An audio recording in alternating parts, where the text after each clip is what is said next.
शिमला में बड़ी सज धज के साथ शिमला में आज बड़ी सज धज के साथ बड़ी धूमधाम से सेलिब्रेशंस हुई हैं, आपने देखा।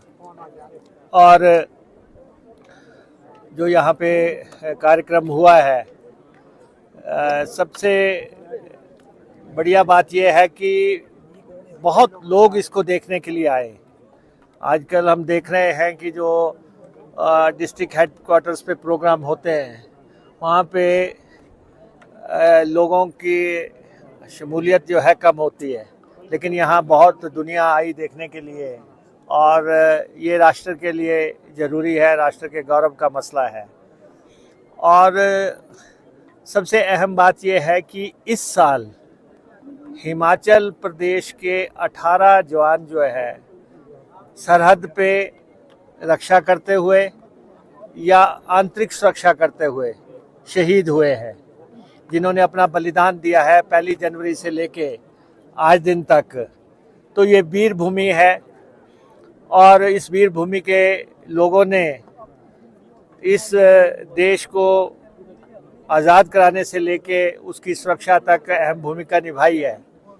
4 परमवीर चक्र हिमाचल के खाते में आ चुके हैं और सबसे पहला परमवीर चक्र भी हिमाचल ने ही हासिल किया था।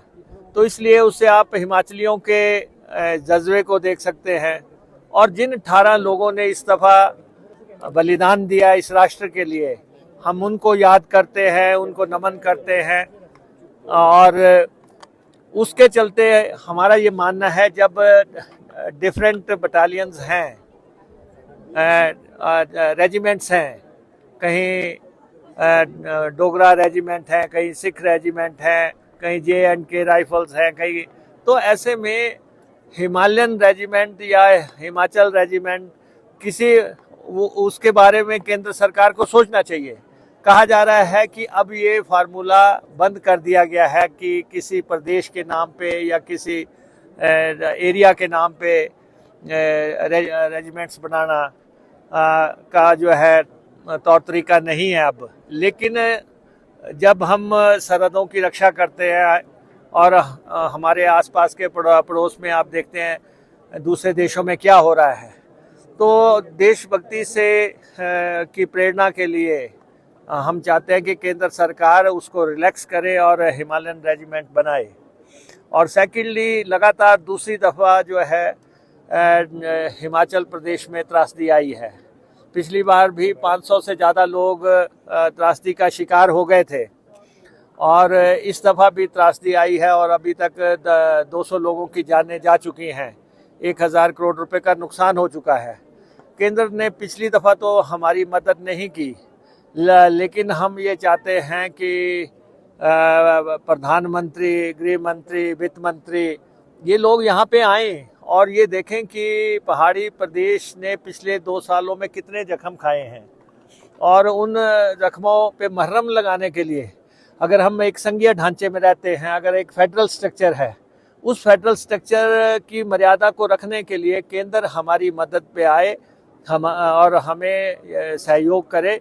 क्योंकि जब हिमाचल प्रदेश बना था तो उस समय भी पता था कि इसकी वित्तीय स्थिति कोई बहुत अच्छी नहीं रहेगी। ये यहाँ के लोगों की पॉलिटिकल एस्पिरेशंस पूरी करने के लिए ये राज्य बना था। उस समय भी ये मालूम था कि फाइनेंशियल तौर पे ये राज्य वाइबल नहीं होगा, इसका टैक्स बेस नहीं है दूसरे राज्यों की तरह। तो इसलिए केंद्र को हमारी मदद करनी चाहिए और ख़ास तौर पे जो हमारे प्रोजेक्ट्स केंद्र में गए हुए हैं, उन प्रोजेक्ट्स में सहयोग करना चाहिए। अब जैसे पिछली दफ़ा आपने देखा कुल्लू मनाली में ब्यास नदी बहुत उफान पे रही, तो ब्यास की चैनलाइजेशन के लिए जो प्रोजेक्ट था हमारा, वो हमें अभी लौटा दिया गया और ये कहा कि प्रेजेंट फ्लड्स जो है उनको देखते हुए इसको दोबारा से भेजा जाए। हम दोबारा से भी भेज देंगे 1 महीने के अंदर, लेकिन 2200 करोड़ रुपया ब्यास की चैनलाइजेशन पे लगना है।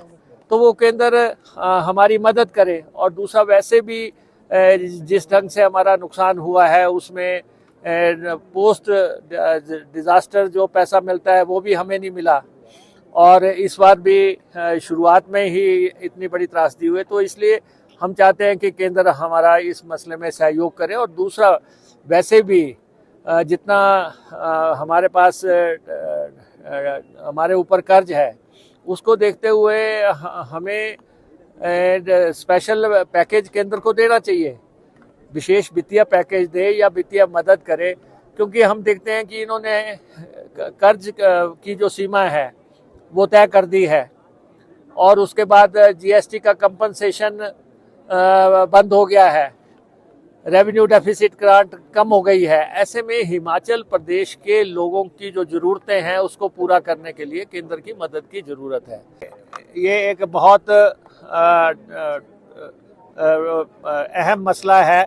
हम तो खुद कहते हैं कि आपने जिस ढंग से हिमाचल प्रदेश सरकार को अस्थिर करने की कोशिश की, ऐसी अटेम्प्ट्स नहीं होनी चाहिए, ऐसा प्रयास नहीं होना चाहिए। हिमाचल प्रदेश की जनता ने हमारा साथ दिया और हम फिर से जो है एक स्थिर सरकार हिमाचल प्रदेश में कायम कर सके हैं। लेकिन हमारा ये मानना है कि अगर ये बातें बड़े मंचों से कही जा रही हैं तो उस पर इम्प्लीमेंटेशन भी होना चाहिए। सर, क्या लग रहा है आपको प्रधानमंत्री का हिमाचल आएंगे सर? नहीं, प्रधानमंत्री जी को आना चाहिए, पिछले साल भी आना चाहिए था, इस साल भी आना चाहिए और हमें जो मदद की दरकार है वो हमारे को मदद करनी चाहिए। और हम शिमला शहर के लिए जो है सबसे इम्पोर्टेंट जो है, शिमला शहर में हम 1750 करोड़ रुपए के आसपास का रोपवे लगा रहे हैं, जो दुनिया का दूसरा सबसे बड़ा रोपवे होगा। 14 किलोमीटर जिसकी लेंथ होगी और वो जगह जगह स्टेशन बना के जो यहाँ पे ट्रैफिक की समस्या है उसको दूर करने के लिए, और दूसरा शिमला के पानी की जो समस्या थी उसको दूर करने के लिए लगभग 1000 करोड़ रुपए के प्रोजेक्ट पे हम काम कर रहे हैं। तो ये शिमला के लिए दो बहुत अहम प्रोजेक्ट्स हैं जिन पे जो है प्रदेश सरकार काम कर रही है।